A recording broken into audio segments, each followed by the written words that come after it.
Bună ziua și bine v-am găsit! Astăzi suntem la Coasta de STV și îl avem în primul cadru pe Andrei Esca, prezentatorul știrilor.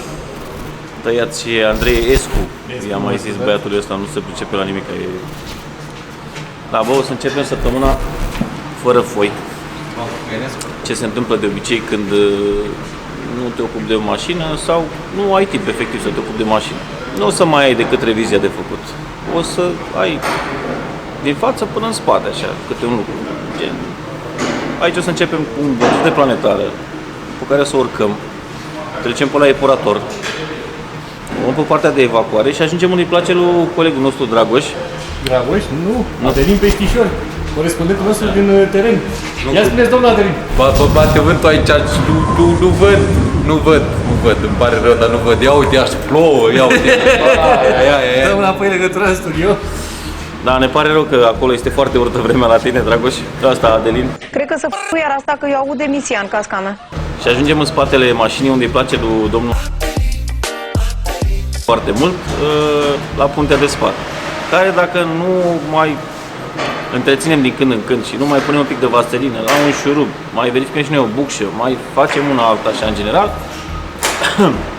ajunge să ruginească toată. Când ajungi la colegul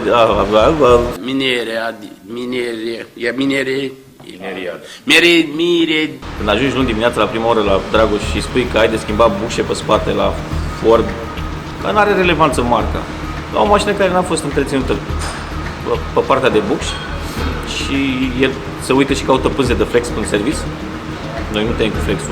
Avem presă de scos șuruburi sudate din pun. Hai să vedem ce nenorocire avem aici sub capotă și ne vedem pe parcurs să vedem cum merge treaba. Ne vedem ca să vedem dacă e să vedem. Legătura la colegul din teren.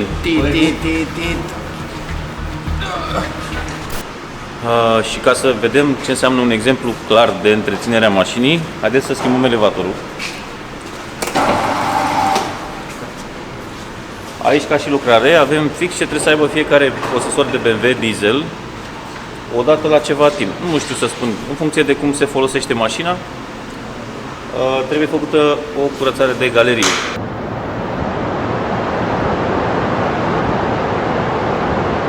Nu uitați la ceva timp. E diesel, e București, e oraș, se înfundă.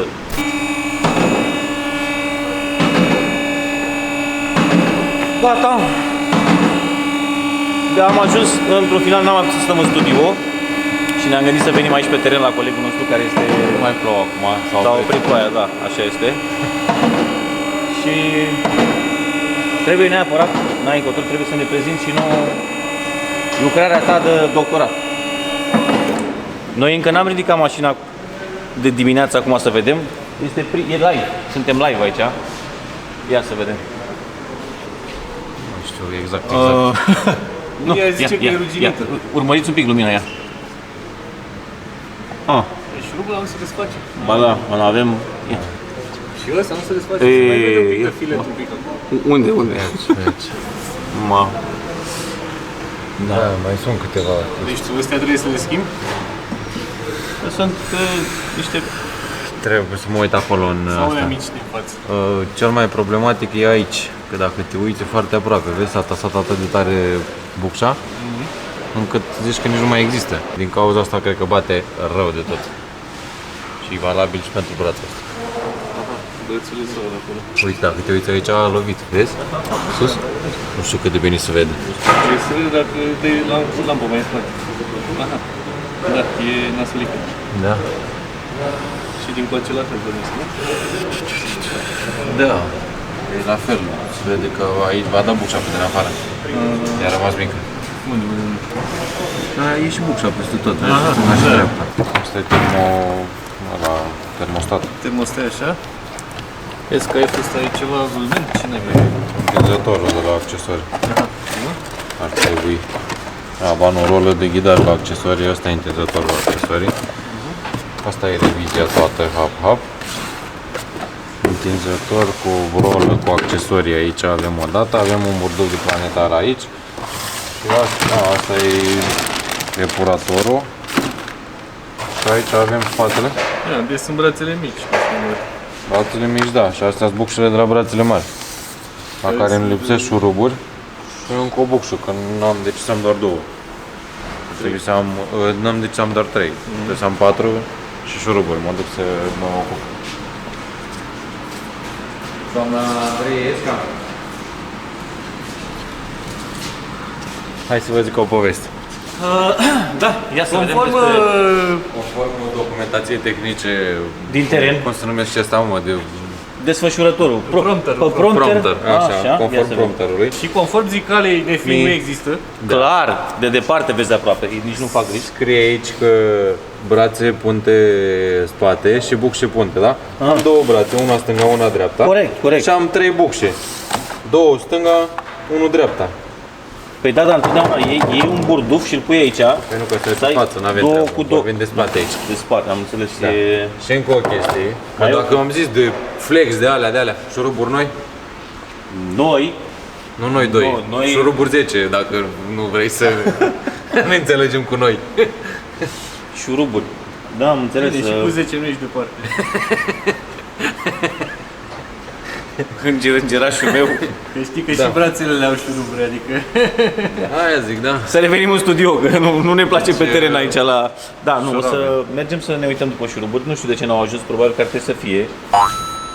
Șuruburile deja la noi aici.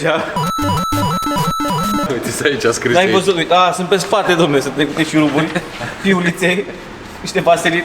Nu mai întoarce, că se vede... Da, deci Cu coduri acolo și nu. mă duc să iau șuruburile care sunt trecute pe spate, să le comand.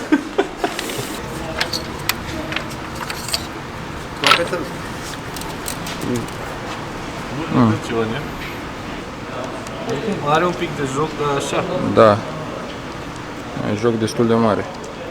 Dar de puneri nu sunt atât de multe. Asta ar fi originalul. Și o să ne arate Costi acum cât de mult joc are. Da, nu e nici cea mai murdară, dar nici cea mai curată. Nu e așa rău. Sunt destul de multe de puneri. Deci, sus, jos n-are, stânga, dreapta n-are. Spre deosebire de asta, care sus, jos are o grămadă și stânga, dreapta la fel. Deci, Deci, suntem am ajuns din nou pe teren. Se dau lupte, ce să lupte? Mai lupți, mă? Nu mai lupți. A capitulat colegul nostru. Știi cum trebuie să iasă, da? Să le arăți cum trebuie să fie de fapt și de drept galeria, să înțeleagă toată lumea că trebuie și asta să aibă o revizie făcută la ceva timp, da? Ne bazăm pe tine. acum scoatem senzorul map. Senzorul map care trebuie să-ți calculeze, să-ți citească presiunea din admisie. Da. Dacă e înfundat, îți citește nimic. Nu e înfundat deloc. E bine. Deci e bine. Asta chiar e bine.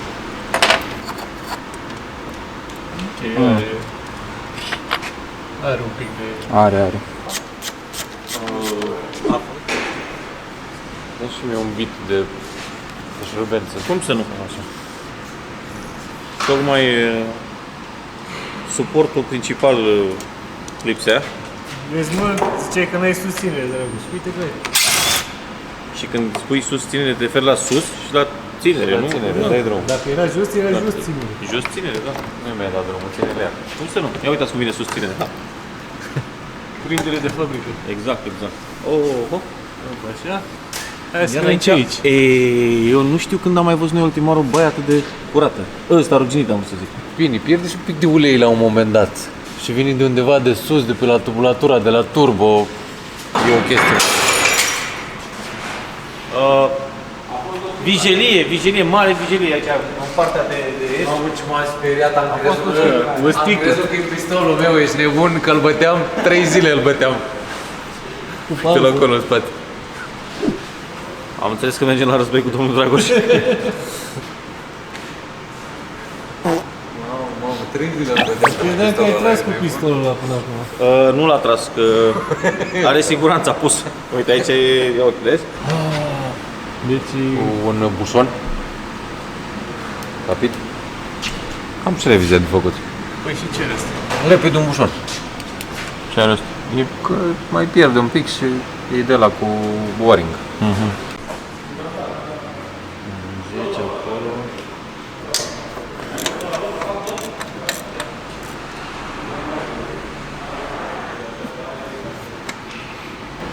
Toată lumea mâinile în aer.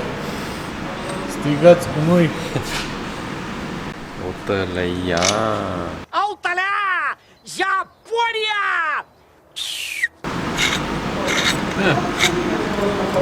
Asta nu se aude. Asta are joc. Deci se întinde cu șurubul ăsta ca să poți să-l desfaci. Poți scoți cureaua. Da, ca să scoți cureaua.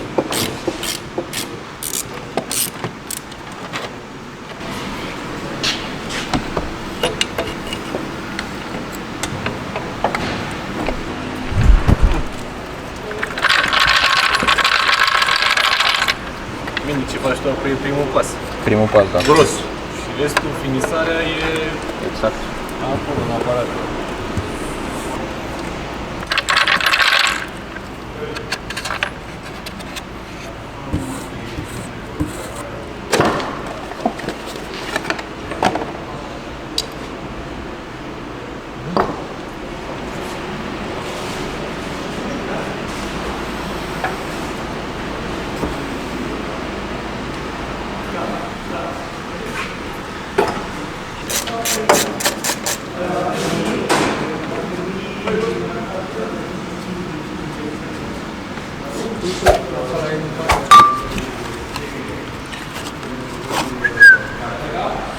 Ok.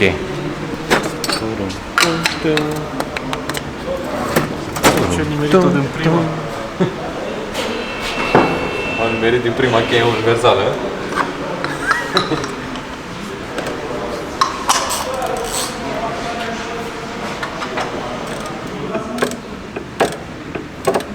Așa, aici la voi pe teren se lucrează, ha? E cald, nu mai bate vântul. Aici soarele pe cer. frumos soarele ăsta, da, e altceva. Văd că încep să se topească, curge din ghețar de aici, de la soare. Hai vezi când începe pe spate să Acolo curge scolească, să... Acolo da. nu mai ai nevoie de lumină, că face flex o lumină de... Noi nu tăiem cu flexul, noi avem presă de scos șuruburi ruginite, da? Da, se cheamă cheia de flex. Domnul Costi aici s-a băgat la treabă. Treabă serioasă? Începe decontaminarea. Domnul Dragoș, Da, vă rog. discutăm. Nu mai discutam aici. Discutam mai încolo, mai târziu.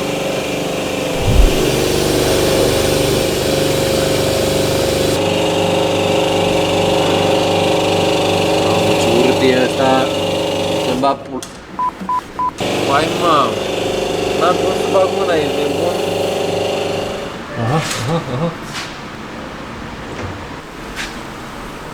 Și cam asta e rezultatul final.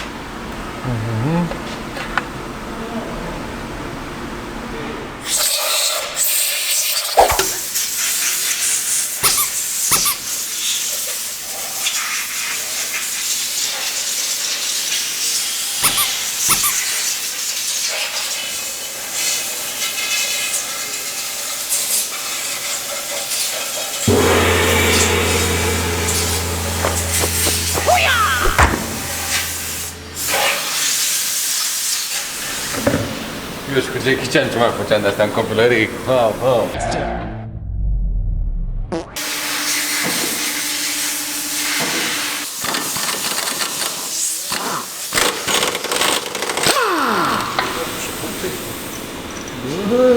Asta e de vag? Da. Asta nu mai știu exact De de ce, cred că tractor e e, ăla. asta cred că e de la Toyota sau ceva. Și asta e tot de vag, modelele de, cred că la Polo e așa, dacă mi-aduc bine aminte. Mai mici. Deci ăsta e cel mai mic pe care l-am văzut pe vag. Și ăla e de Ford. Să le pun așa două șuruburi de planetare. Deci Fordul n-a avut nevoie.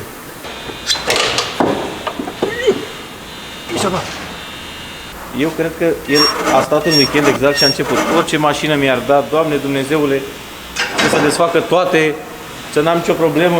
A fost duminică acolo, a dat acatista pe zubânare. Exact. Da, deci când se rupe burduful de obicei și pierde toată vaselina,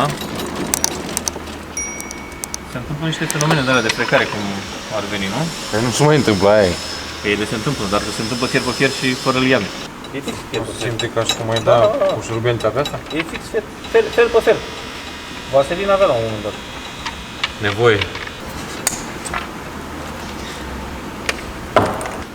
Mai are ea ceva un pic aici, dar nu cât ar trebui. Are puțin. Nu are joc, dar merge foarte greu. Ceea ce înseamnă că la un moment dat se poate bloca asta. Deci căutăm un cap de planetară repede. Ieri.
Afectează cu ceva ce dai tu aici?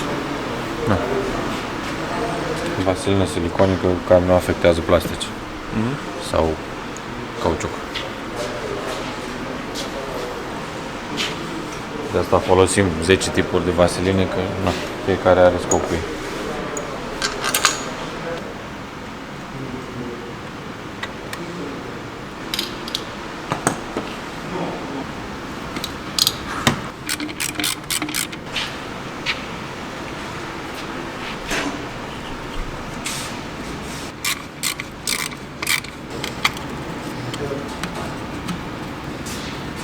Spăl un pic.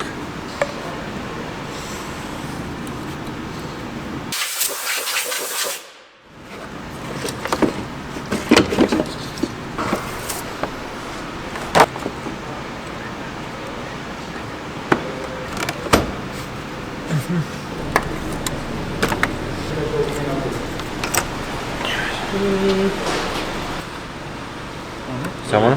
Da.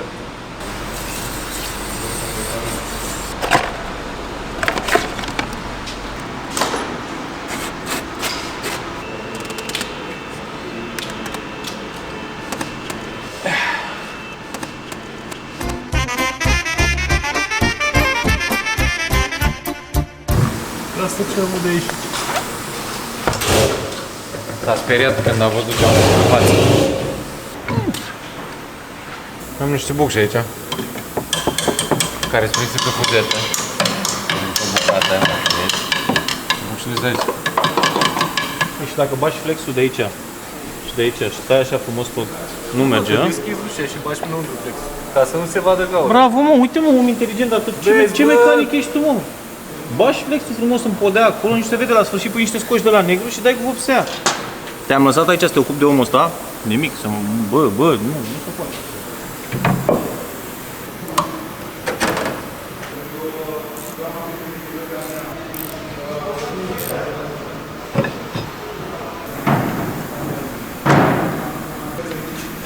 Vreau.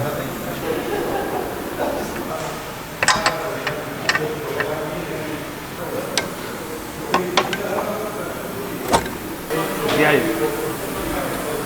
E mișto. Îmi pare rău că n-am prins eu lucrarea asta și că mi-a dat lucrare grea acolo pe direct. Dragoș grădinar. Dă flori de acolo. Tot. O dăm tot. Tot.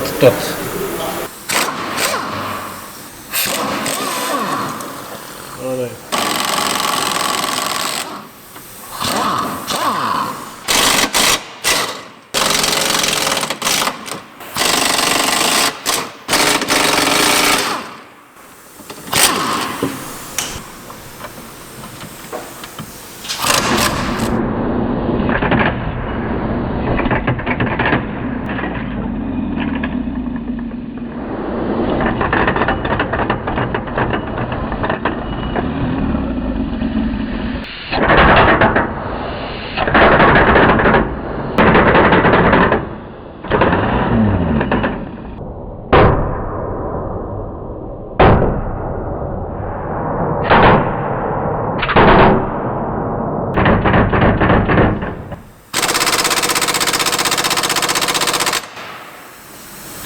Mai are forță.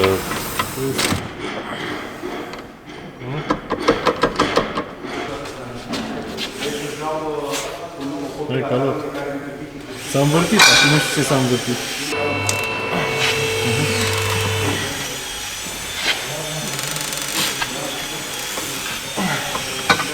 Zici că se învârte cu bucșa cu tot. Ha? Zici că se învârte cu bucșa cu tot. Așa s-a aude, da?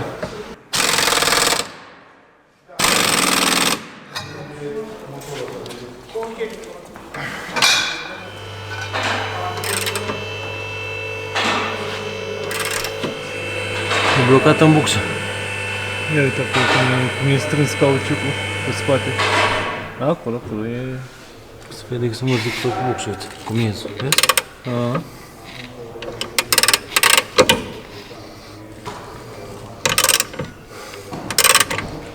E bine.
Asta e figurile de geometrie.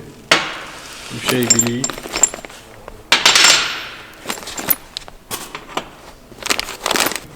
Mai am unul de asta? Da, hai că nu e de acolo. Uite acolo. Da, Bă, acolo, la depozit ai. partea elaltă să aștept șuruburile că nu le am. Arcurile de la Iulică. Asta e mă rog, ar trebui un arheolog aici să găsească ce a fost. Ia să vedem mai dacă putem să o scoatem.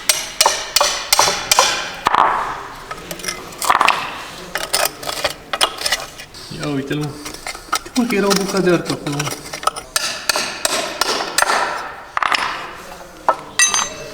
Da? Trebuia să sapi un pic acolo. Da. Dacă săpai, găsești asta. Ce vorbi. Da. Din Și păcate, trebuie două arcuri. și din păcate sunt haos De scumpe, da. Și am N-ai găsit, zice, fiind un Ford, și am găsit o variantă să le luăm SH, din păcate.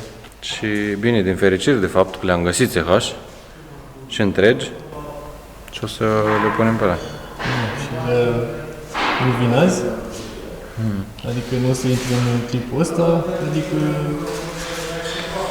Din păcate. din păcate, Bine, ce a fost mai greu și mai urât și mai așa, s-au făcut. Mai facem capul de planetar rapid. ok. Pare să că a venit. Mai e ceva? Lasă te deschid.